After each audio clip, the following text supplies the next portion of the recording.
जय हिंद जय बिहार। देखिए आपको बिहार एग्जामिनेशन स्कूल बोर्ड का इम्पोर्टेंट सवाल मैथ का दे रहे हैं और ये सेट है 10 गो सेट है।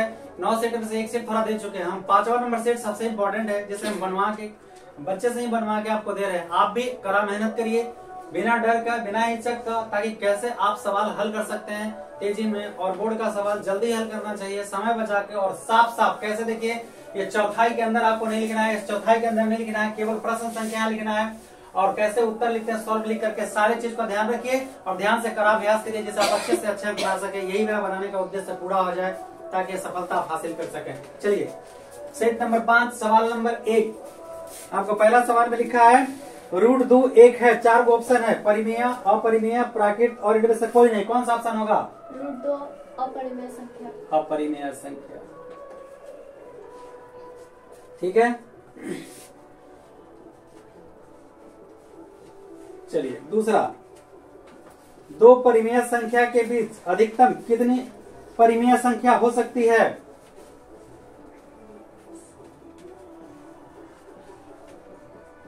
दो परिमेय संख्या के बीच अनंत परिमेय संख्या होती है।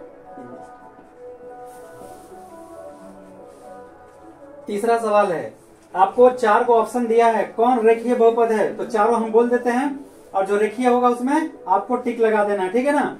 क्योंकि आपको तो ब्लैक करने के लिए आएगा ना। हाँ, ऑप्शन चुन के ABCD में आपको ब्लैक कर रहा है, पर यहाँ आप हमको आंसर सही का निशान लगा के दिखाइएगा। 2x - 5 ऑप्शन नंबर 1 में नंबर डालिए 1। हाँ, 2x - 5। दूसरा है x² + 1/x + 3। तीसरा है x² + 3x + 4। चौथा है 2x³ - 3x² + 5x + 7।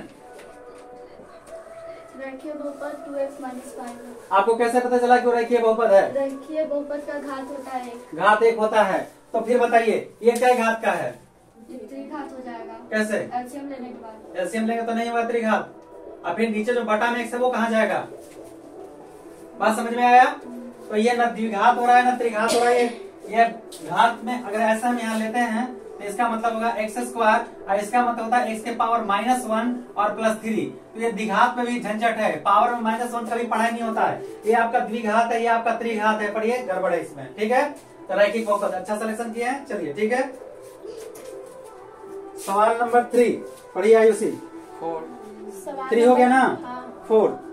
किसी द्विघात समीकरण के विवेचक का मान 0 से बड़ा होने पर दोनों मूल होंगे। 0 से बड़ा मतलब d = 0 कह रहा है ना। चलिए, जब d = 0 होता है तो वास्तविक एवं भिन्न का मतलब क्या हुआ? भिन्न का जोड़ नहीं, असमान। मूल लिखिए आगे। चलिए सवाल नंबर कितना है? 5। 9 sec² theta -9 tan², 9 sec² theta -9 tan² theta. बताइए क्या होगा? 9 sec² थीटा -9 tan² थीटा। दोनों में 9 है तो 9 कॉमन हो जाएगा। sec² theta -tan² theta. 9 × sec² theta -tan² theta का फॉर्मूला 1 होता है = 9 आंसर। चलिए सवाल नंबर है अब आपका 6। सवाल सुनिए, बिंदु 2, 3 एवं 4, 1 के बीच की दूरी बताना है। 2, 3 4, 1। x1 y1 और x2 y2 AB।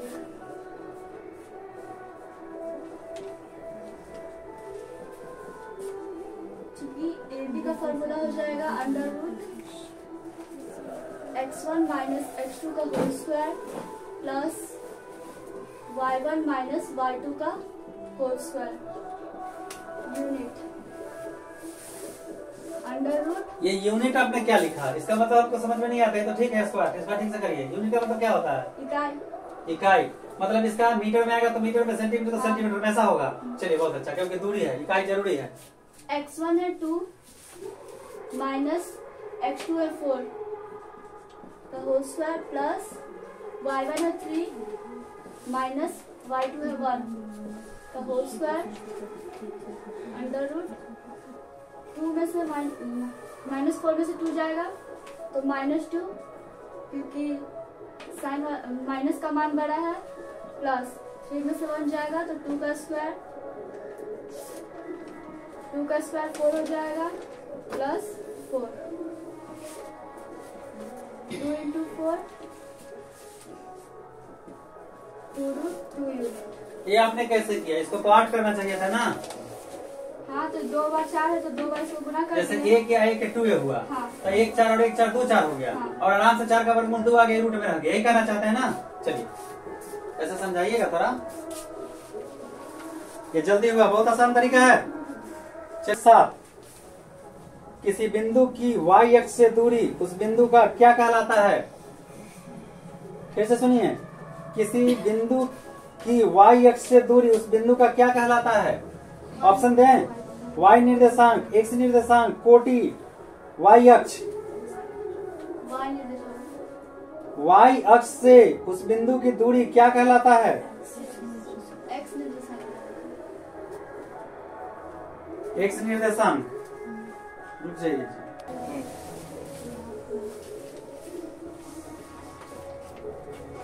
अगला सवाल सुनिए। दो समरूप त्रिभुजों की भुजाएं 4:9 के अनुपात में है, इनके क्षेत्रफल का अनुपात होगा। दो समरूप त्रिभुजों के क्षेत्रफलों का अनुपात उनकी संगत भुजा के वर्गों के अनुपात के बराबर होता है। तो जब दो त्रिभुज समरूप होते हैं तो उनके क्षेत्रफल का फॉर्मूला होता है ABC का क्षेत्रफल बटे त्रिभुज DEF का क्षेत्रफल बराबर AB स्क्वायर बटे DE स्क्वायर। भुजा का कितना है? 4 9। 4 का स्क्वायर बटे 9 का स्क्वायर। 4 का स्क्वायर हो जाएगा 16 और 9 का 81, तो 16 अनुपात 81 आंसर।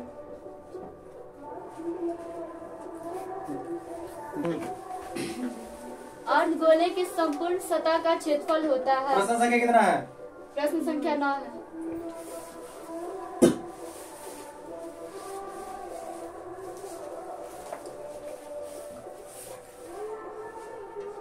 अर्धगोले के संपूर्ण सतह का क्षेत्रफल होता है 3 पाई r स्क्वायर।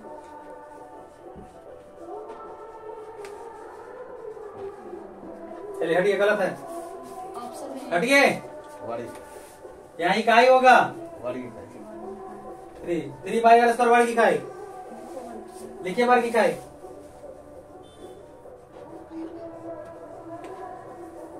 एक भी छोड़ दीजिएगा, आंसर गलत हो जाएगा। चलिए सवाल नंबर 10।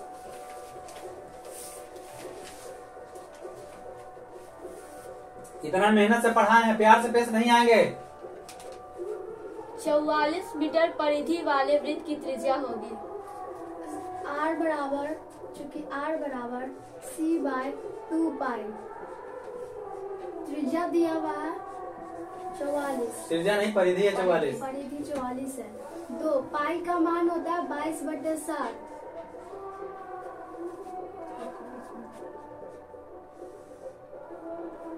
दो गुने 22, 7 ऊपर चल जाएगा, 22 दूनी 44, 2 से 2 कट जाएगा,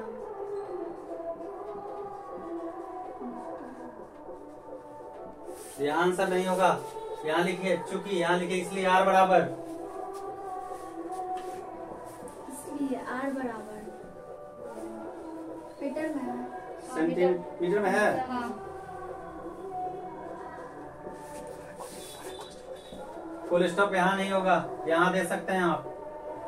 चलिए चलिए 11 नंबर सवाल है 1.34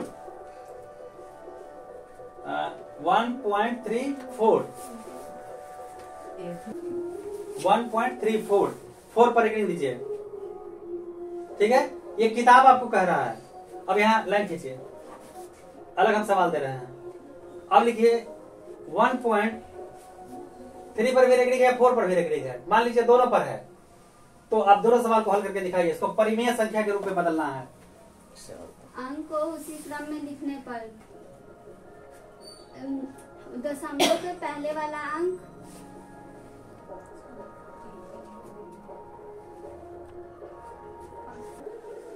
अंक को उसी क्रम में लिखने पर अंक वो जिस पे रेकरिंग ना हो। चलिए, इसको परिमेय संख्या में बदलना है। अंकों को उसी क्रम में लिखने पर 134 वो अंक जिस पर रेकरिंग ना हो 13 नीचे 10 -10। ये क्या है, फॉर्मूला है? अच्छा, दशमलव के बाद वो अंक कितने अंक है? 2, तो पावर 2। जिस पर रेकरिंग नहीं है, 1 पर रेकरिंग नहीं थे। रुक जाइए, इस पर भी तो रेकरिंग नहीं है। हमने बोला दशमलव के बाद का अंक, तो दशमलव के बाद क्या के लिखे हैं? हाँ, और -2 दशमलव को घटाएं जिस पर रेकरिंग नहीं हो। चलिए साफ साफ बोलिएगा।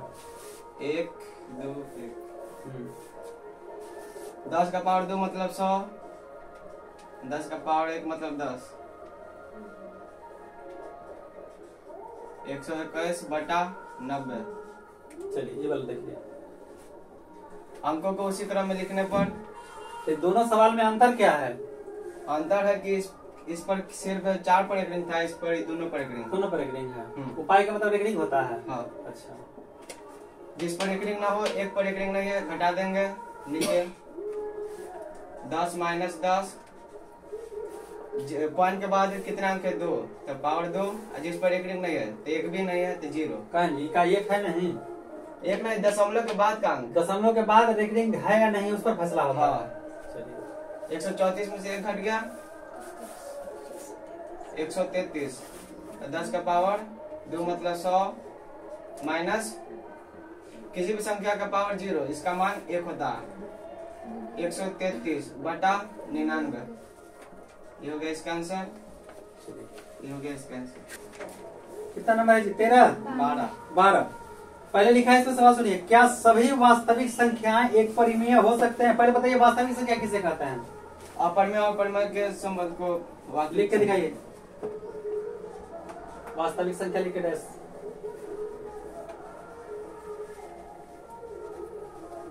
बोल के लिखिए। वास्तविक संख्या परिमेय संख्या और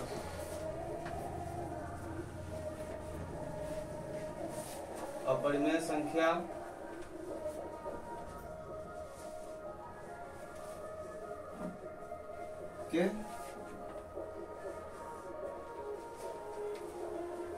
के संबंध को, के सम्मिलित रूप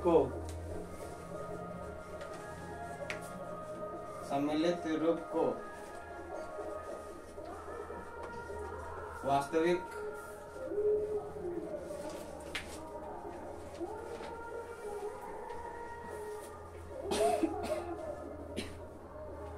संख्या कहते हैं। जैसे बताइए। जैसे 2, √2, 5, √3। बस मतलब जिसमें परिमेय भी हो और अपरिमेय हो उसको वास्तविक कहते हैं। हाँ। तो अब मेरा सवाल है जो सुनिए। सवाल कहता है क्या सभी वास्तविक संख्याएं एक परिमेय है? नहीं। एरो लगा के आंसर को नीचे लिखिए 12 का। हाँ, मिटा दे। हाँ, तो परिभाषा ना हो गया। चलिए, क्या है कि इस सब में ये सब कहता है कि सब परिमेय नहीं है, इसलिए आपका उत्तर होगा नहीं।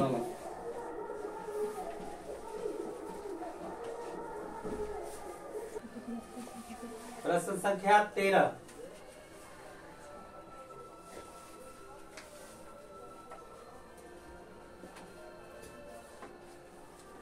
सवाल है -3x² +4x प्लस 5 बराबर 0। मूलों का योगफल कितना होगा? पूछा है आपके मूलों का योगफल कितना होगा? a बराबर -3, b बराबर 4, c बराबर 5। मूलों का योगफल पूछा है alpha plus beta minus b by a। b हो जाएगा -4 और a हो जाएगा -3, कट जाएगा 4/2। चलिए ठीक है, अगला सवाल। छोटे समीकरण समझते हैं? देखिए कुछ दो चर वाले समीकरण है जिसके हल होंगे नहीं होंगे, ये सब जानने के लिए थोड़ा सा मैं आपको बता दूं। ax plus by plus c बराबर 0, dx plus ey plus f बराबर 0, ऐसा। इसमें a जानते हैं, b x के गुणांक को a जानते हैं, फिर b जानते हैं, फिर c जानते हैं। इसके बाद d, फिर e और फिर f। यहाँ पे अगर पहला शब्द कहता है कि अगर a बटा डी नॉट इक्वल b बटा ई, इसका मान इसका मान और इसका मान इसका मान रखेंगे, दोनों में बराबरी नहीं हो तो एक हल होगा। एक हल, या हम उसको अद्वितीय हल भी कहते हैं, ठीक है। और इसका जब हम ग्राफ खींचेंगे तो ये देखिए किसी न किसी पॉइंट पर आके वो कट जाएगा, और ऐसे समीकरण को अविरोधी कहते हैं। हम वो कॉपी से मतलब एक्स्ट्रा क्वेश्चन से हम अलग हट के बता रहे हैं आपको थोड़ा। इसका दूसरा कंडीशन है a बटा डी बराबर b बटा ई नॉट इक्वल c बटा f। अगर ऐसे आया कि ये दोनों बराबर आएंगे तो मतलब x y कट जाएगा, तो इसका क्या होगा? इसका तो हल होगा ही नहीं, कोई हल नहीं होगा। और जब इसका ग्राफ खींचेंगे तो दोनों लाइन एकदम पैरेलल आएगा, इसीलिए इसको विरोधी कहते हैं।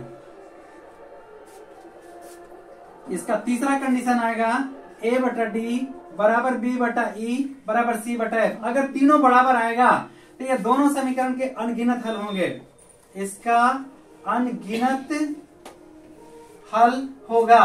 और जब ग्राफ खींचेंगे तो दोनों ग्राफ एक ही लाइन पर आएगा, इसीलिए इसको आश्रित या संपाती कहते हैं।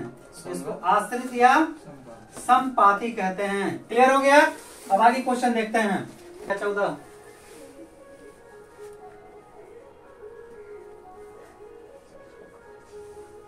चलिए सवाल सुनिए। विरोधी समीकरण युग्म के कितने हल होते हैं? कोई हल नहीं। कोई हल नहीं। लिखिए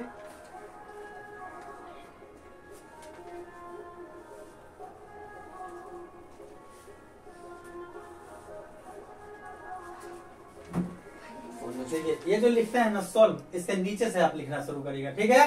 तो ज्यादा कॉपी देखना कैसे, जैसे कहीं जा रहे हैं पार्टी फंक्शन में तो कैसे इसको ड्रेस पहन के जाइएगा, तो अच्छा ड्रेस चाहिए ना। चलिए अगला है 15 नंबर सवाल। tan स्क्वायर 36 डिग्री बटा cot स्क्वायर 54 डिग्री।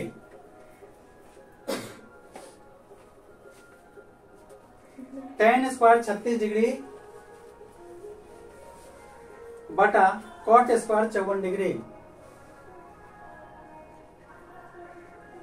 इसको तोड़ें।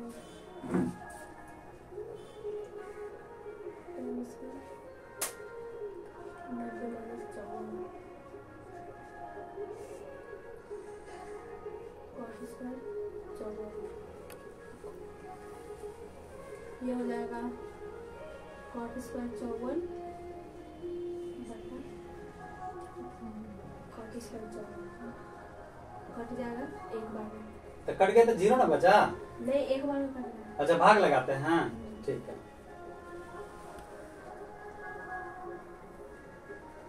ये क्या देते हैं? ये क्या फुल स्टॉप, ऐसा किताब में रहता है, देखे हैं? चलिए ठीक है। 16 है आपका, क्या लिखा है जी? सेक स्क्वायर a माइनस 1 सेक लिख फार्मूला। चलिए 10 सेक स्क्वायर a माइनस 1 का क्या होता है?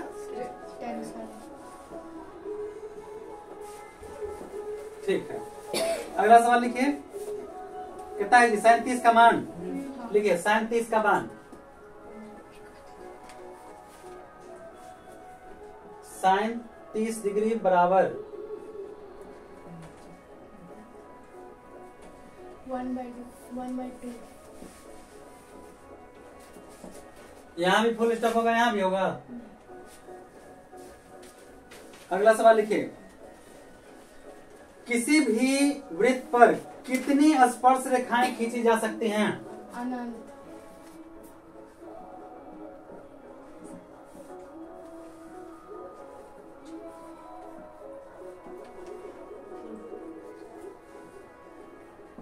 कैसे अनंत, आप समझाएंगे? नहीं, चलिए उधर उधर रहिए। देखिए, एक वृत्त है तो वृत्त के एक बिंदु पर केवल एक और एक स्पर्श रेखा खींचेंगे, एक बिंदु पर एक, लेकिन वृत्त पर कितने बिंदु हैं? अनंत। तो इसलिए जब अनंत बिंदु है, इस पर अनगिनत स्पर्श रेखाएं खींची जा सकती हैं। बात समझ में आ गया? एक बिंदु कहेगा तो एक स्पर्श रेखा, और अगर अनंत पूरे वृत्त पर कहेगा तो चूंकि एक वृत्त पर अनंत स्पर्श रेखा है, अनंत बिंदु है, इसलिए अनंत स्पर्श रेखाएं खींचेंगे। ठीक है, चलिए अगला।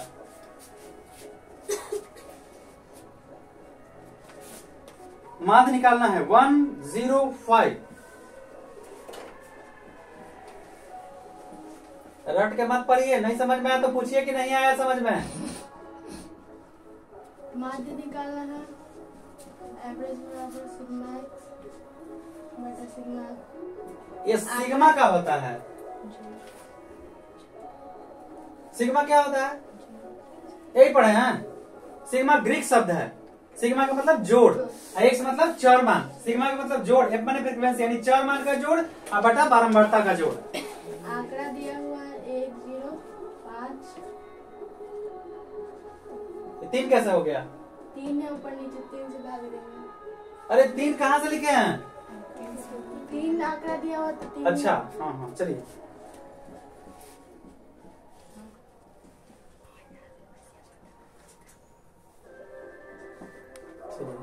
सवाल नंबर 20 पर आइए। प्रश्न संख्या 20 आपसे कह रहा है, एक निश्चित घटना की प्रायिकता कितनी होती है? 1। पक्का? हाँ। और असंभव घटना की प्रायिकता कितनी होती है? 0। याद है? हाँ। आप बताइए, एक हम पासा फेंके हैं, ठीक है, एक पासा, कितना पासा? एक पासा फेंके हैं और ऐसा उम्मीद की है कि 7 आएगा, क्या प्रायिकता होगा? 0। कैसे? पासा में 7 अंक नहीं होता। 7 नहीं होता है, तो ऊपर हो जाएगा 0/7 मतलब 0/6 मतलब 0। चलिए ठीक है, अगला सवाल नंबर 21 देखिए। अभाज्य गुणनखंड विधि से 15, 12 और 21 का HCF और LCM मतलब लसा और मसा निकालना है। निकालिए, अभाज्य गुणनखंड विधि से निकालना है। इसका एलसीएम लेंगे 3 बार में 5 से 2 से 6 बार में 2 से 3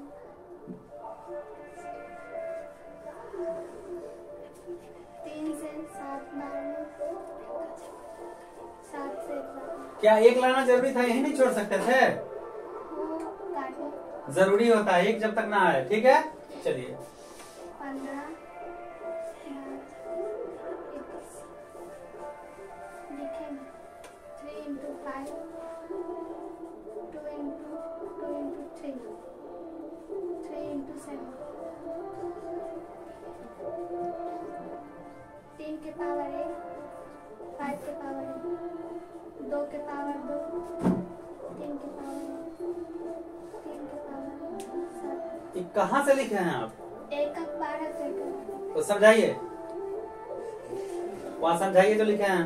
ये वाला। हाँ, कैसे होगा? 3 के पावर 1। 3 एक बार है तो एक बार ठीक, और 5 एक बार तो एक बार। ठीक। यहाँ पे 2 बार है तो 2 हाँ, बार। और यहाँ पे 3 और 7 एक बार है तो एक बार। चलिए आगे। अब लिखेंगे 2 into 3 into 5 into 7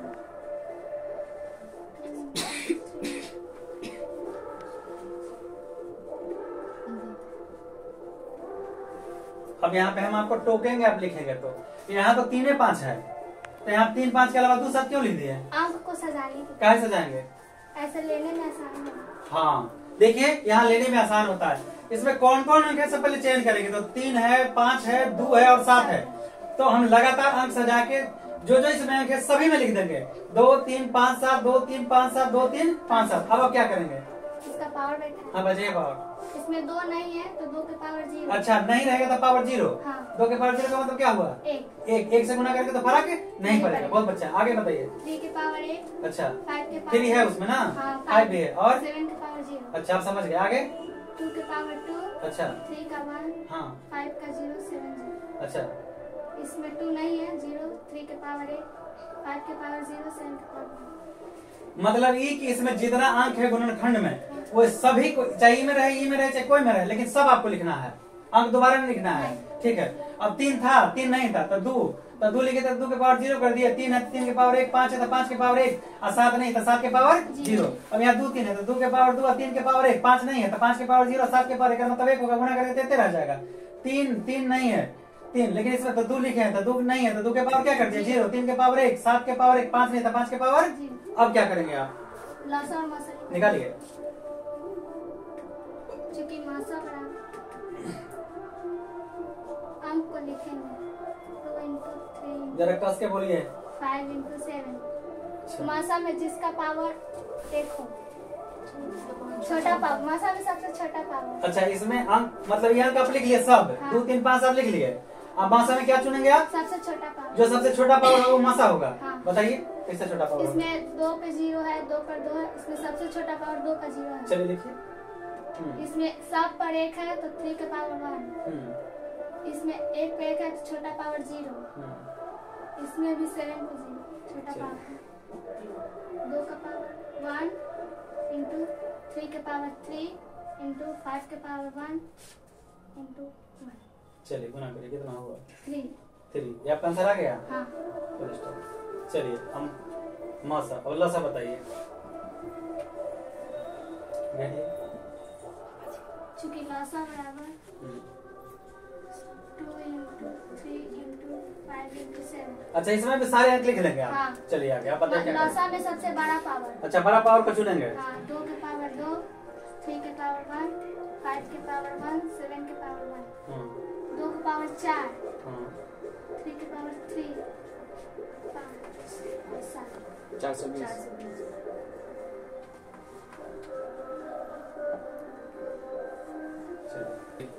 सवाल नंबर 22। 140 को अभाज्य गुणनखंड के गुणनफल के रूप में व्यक्त कीजिए।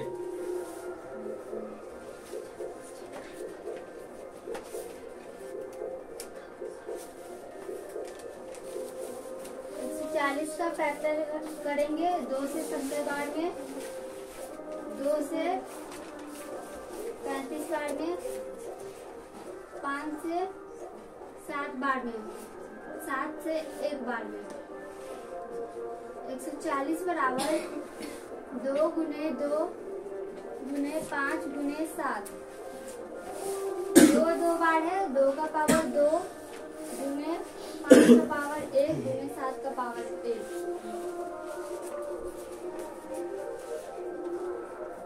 ये क्या किए हैं आप? अभाज्य गुणनखंड से। अभाज्य गुणनखंड के बारे में आप जानती हैं? हाँ। बताइए। ऋण संख्या किसे कहते हैं?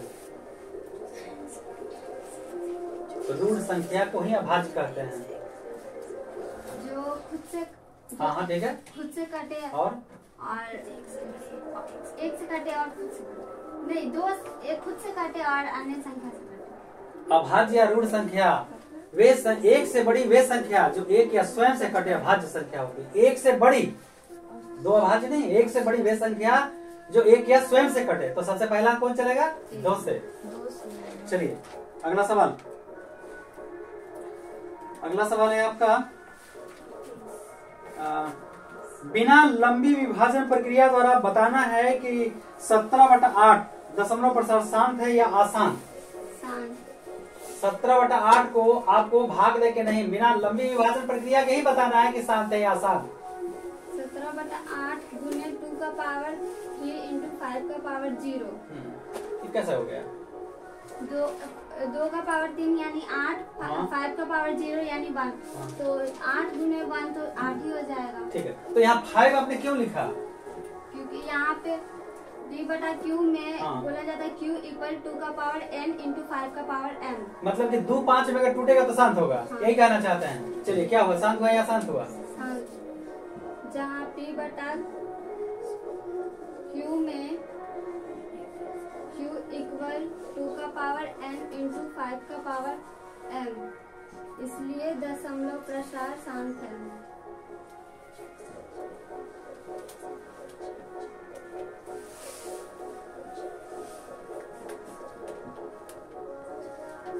हाँ भाई देखिए, बिल्कुल ये 2 नंबर का सवाल है और ये 2 नंबर के सवाल में 17/8 के कहा बिना लंबी विभाजन प्रक्रिया के आप बताइए कि शांत है कि शांत है। तो 17, 8 का मतलब 2 के पावर 3 8 और 5 का गुणा लेके चलेंगे तो 5 के पावर 0 का मतलब 1। जहाँ P बटा Q में Q जो है अंक 2 और 5 में टूट गया, नीचे वाला में अगर 2 5 में टूट जाएगा तभी दशमलव प्रसार शांत होता है, ऐसा नियम है। अगर नहीं लिखेंगे तो 1 नंबर कटेगा। ये 2 नंबर का सवाल, 1 नंबर आपका हवा में उड़ जाएगा। ये सवाल नंबर है कितना है आपका? 24। हाँ, सवाल number 24 मिलाइए। 2 tan square 45 degree plus cos square 60 degree plus sin square 60 degree का मान बताइए। चलिए 2 इंटू 10 45 का मान है 1 होल स्क्वायर प्लस cos 45 का cos 60 का मान 1/2 का होल स्क्वायर प्लस sin 60 का मान है √3/2।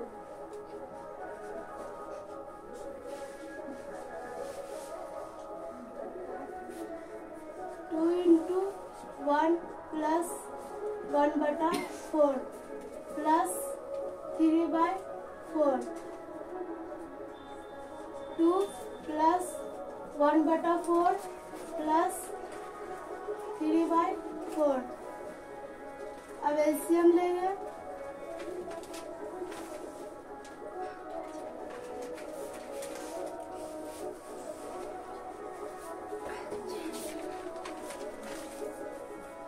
चार 8 प्लस 1 प्लस 3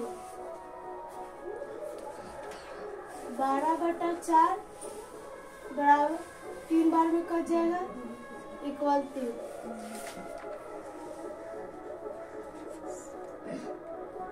ये गलत है। हाँ बराबर क्या नहीं है? बराबर। हाँ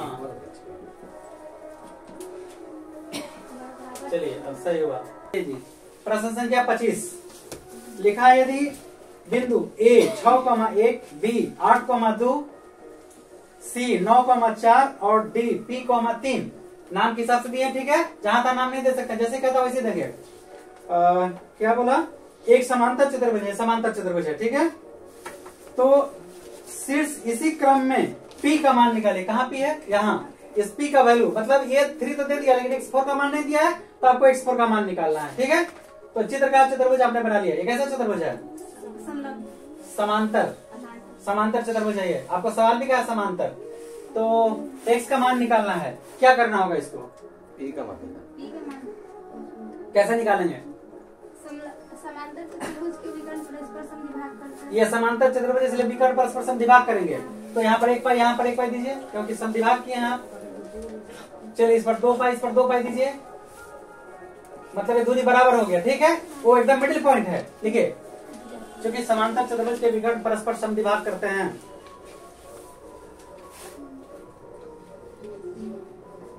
समांतर चतुर्भुज के विकर्ण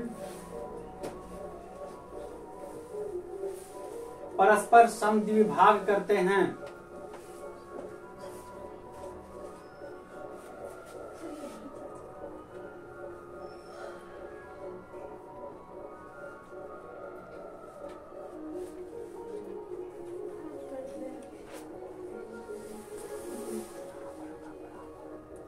इसलिए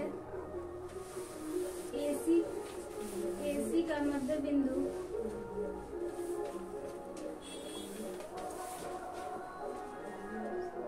C का निर्देशांक O का AC का मध्य बिंदु O का निर्देशांक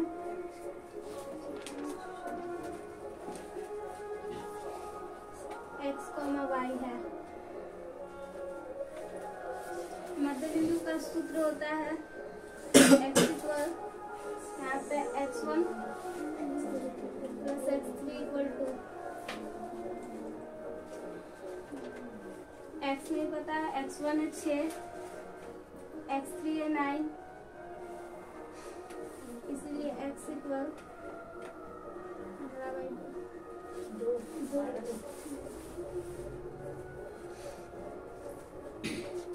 बी डी का मध्य बिंदु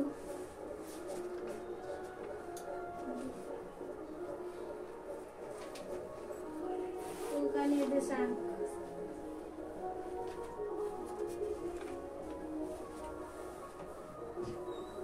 x, y, इसलिए x equal x2 plus x4, x अभी आया है, x2 है 8 प्लस x4 है 3, 2 से 2 कट जाएगा। 21 नियम के तहत ही काटे हैं। काट के नियम, काट के नियम ऐसा होता है, नियम की कट जाता है। चलिए ठीक है। इधर प्लस में इधर आएगा तो माइनस में, 7 इक्वल 3, इसीलिए 3 इक्वल 7 यूनिट। कहीं कुछ छोड़े हैं हाँ, या बीच में जब बराबर हो तो साइड में या